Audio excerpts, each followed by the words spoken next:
What's going on, everyone? Welcome back to the show. So today we're going to talk about the $200 raise for Social Security. Whatever happened to it? Senator Bernie Sanders, he was just holding a hearing, and this was I think it was just last week. He actually just posted this on February 28th. And in that hearing, he was actually talking about the $200 raise for Social Security. So we're going to take a look and a listen to this. First off, you guys can do me a favor. Please like the video, subscribe to the channel, hit that little bell notification, and then click all. By clicking all, you'll get notified anytime we post a video. We do daily videos here, so by clicking the bell notification, clicking all, you should be getting updated every day.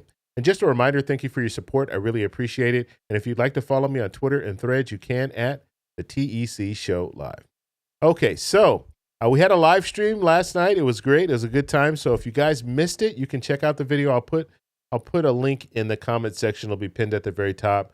You can check out that live stream and join us every Thursday. We do live streams, 7 p.m. Pacific Standard Time. And then also in the comments, let me know what is the best time for you on Thursday, okay? Let me know if it's Pacific Standard Time or if it's East Coast time. You can let me know that as well. But I'm just kind of doing a survey. I want to know when the best time is to post a live stream on Thursday. So let me know if it's 5 o'clock for you, 7 o'clock. Just let me know in the comments below. Okay, so let's go ahead and take a look at Senator Bernie Sanders. He's going to be mentioning the $200 raise for Social Security. And he's also going to be talking about the retirement crisis that we're in right now. So if you're a Gen Xer, if you're a millennial, you need to pay close attention to this because you're going to be retiring. I'm a Gen Xer. I'm retired right now, but I'm still looking at what's going to be happening in about 10 to 15 years when it comes to Social Security, because that's very important. And right now, economists are saying that we're facing a crisis because people are not saving enough money. Gen Xers are not saving enough money. Millennials are not saving enough money. And so they're not going to be able to retire. Or if they retire, they're going to be retiring into poverty. So let's go ahead and take a look and listen to what he has to say. Here we go. The Committee on Health, Education, Labor, and Pensions will come to order. All right, before we get started with the actual hearing, look at how many people are in the room. So sitting around the table, you have Senator Bernie Sanders, Senator Cassidy, and you have one senator, I can't make out who that is on the far left there. And then on the far right, you have one more senator. So this is all you have that attended this hearing. Now, what I'm thinking is happening is they're only coming out when it's their time to speak. But the problem with that is you're not listening to what the other senators are saying in their speeches. And so I have a huge problem with this because you have senators probably sitting in their office tweeting when they could be there listening to what their colleagues have to say about this issue. I'm telling you that these senators and people in the House, these Congress people in general, it's crazy what they get away with. It's crazy what they get away with. So let's go ahead and continue here. So we're going to be listening to Senator Bernie Sanders. I'll do Senator Cassidy's later. I'll do a separate video for that because I want to talk about what Senator Bernie Sanders is talking about. Here we go. The purpose of this hearing is that the issue we're going to be discussed is of enormous consequence, but unfortunately, I don't think it's getting the attention that it deserves. I want to thank all of the witnesses for being here, and I look forward to a good and serious discussion. Let me start off by saying that as a nation, we have more income and wealth inequality today than we have had in the history of America. While the billionaire class becomes wealthier, our social safety net for the most vulnerable in our country remains far behind other wealthy nations. It's a disaster. And if we do not get our act together, it's only going to get worse. We have the highest rate of childhood poverty of almost any major nation. Our child care system is now dysfunctional. More than 600,000 fellow Americans are homeless, and over 85 million are uninsured or underinsured. But let's be clear. It's not just the children and the poor who in the richest country on earth are hurting. Our nation's senior citizens are struggling as well. The truth is that we now have a retirement crisis in America that demands our immediate attention, which brings us to the subject of today's hearing. In the United States today, almost 45% of older Americans between the ages of 55 and 64 have no savings at all and no idea how they will retire with any shred of dignity or respect. 45% of workers between 55 and 64, zero retirement savings. And as frightening as the retirement crisis is for older workers, it is even a bigger concern for the millions of senior citizens who are no longer able to work, who have exhausted all of their savings, and who have no pensions at all. Incredibly, and this really is quite incredible, 1 out of every 4 senior citizens in America are trying to live on an income of less than $15,000 a year. Think about that. While over half of our nation's seniors are trying to survive on an income of less than $30,000 a year. Just put yourself in the place of that person. How do you pay the rent? How do you pay for health care and prescription drugs? How do you put food on the table on just $15,000 or even $30,000 a year? And the truth of the matter is that many cannot. That should not be happening in our country. According to the OECD, the Organization for Economic Cooperation and Development, we now have the dubious distinction of not only having one of the highest rates of childhood poverty in the industrialized world for our children, we also have one of the highest rates of senior poverty compared to other wealthy nations as well. In Denmark, only 3% of seniors live in poverty. In France, 4.4%. The United Kingdom, 15.5%. But in America, over 23% of seniors are living in poverty. I would hope that we would agree that that is simply unacceptable and that's got to change. 50 years ago, it was not uncommon for corporations to provide workers with a defined benefit pension plan that guaranteed a monthly income in retirement. Back then, many corporations made a promise to their workers. If they worked at the same company for a reasonable period of time, they would be rewarded with a monthly check that would enable them to live comfortably in retirement. Not a radical idea. That's what it was then. The longer you worked at the same company, the bigger your retirement check would be. And the employer would bear, in those days, the wrong direction. All right, that's the problem. What do we do to address that crisis? First, at a time when far too many seniors are living in poverty and many have nothing in the bank for retirement, we must expand Social Security, not cut Social Security, as many of my colleagues in Congress would have us do. And we must make Social Security solvent for the next 75 years so it will be there for our kids and our grandchildren.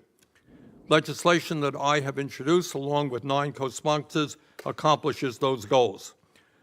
According to the Social Security Administration, the legislation that I've introduced would make Social Security solvent for 75 years and increase benefits by $2,400 a year for seniors who need them. How do you do that? My goodness. How do you do that? Well, at a time of massive income and wealth inequality, we have the radical idea that maybe the people on top should start paying their fair share of taxes. Today, a billionaire pays the same amount of money into Social Security as somebody who makes $168,000 a year as a result of the cap on the Social Security payroll tax. Got that? You make $1 billion a year, you make $168,000 a year, you pay the same amount. Anybody in America think that makes sense? I don't. The legislation we have proposed would lift the cap on Social Security starting at $200,000. You do that, tax all income, Social Security is solvent for the next 75 years, increase benefits by $2,400 per person. But that's not all that we have to do. In my view, every corporation in America should be required to provide a retirement plan for their workers. And if corporations choose not to offer a retirement plan, they must give workers the option of contributing to a federal pension plan similar, guess what, to what members of Congress have. How's that? Good for Congress, good for the American people. Today, federal employees and members of Congress have a certain percentage of their salaries deducted from their paychecks and put into the FERS program that provides a pension based on salary and years of service. Bottom line, if it is good for members of Congress, our staff, it's good for the American people.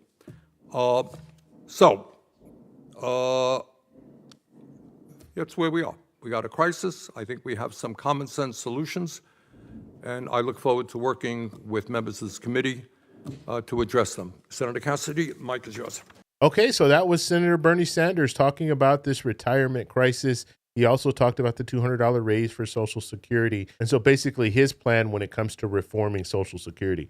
But I want to take a few of the points that he was talking about and talk a little bit more about those.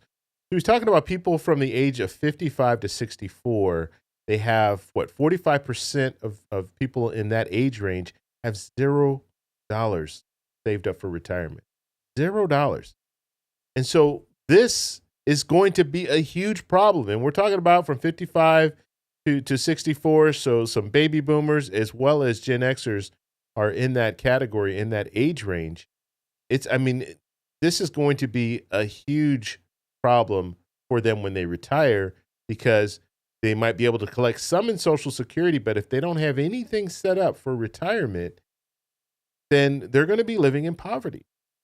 And that's the reality. So, or they're just never going to retire. They're going to have to work until they, until they're really too old to work, maybe 75 or however old.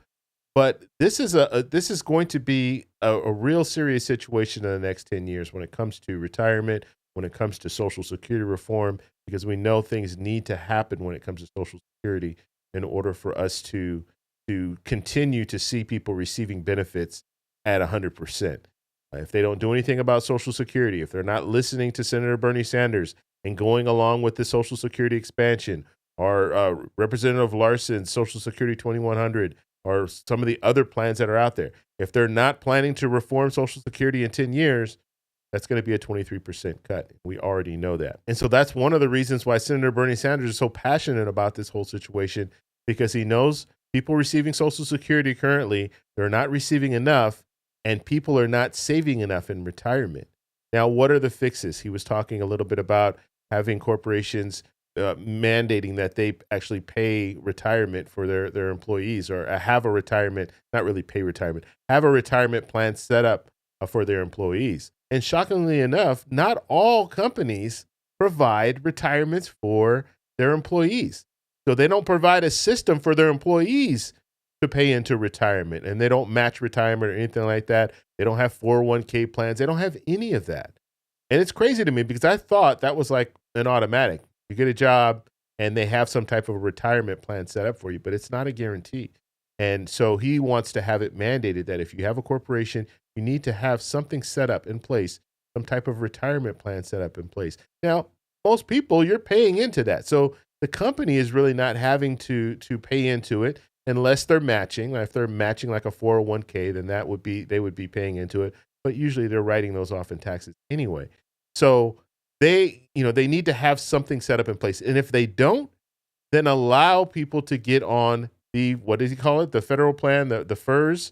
And that's what Congress people get right now, where it's a pension and they pay into that pension. And when they retire, they're able to collect on that pension.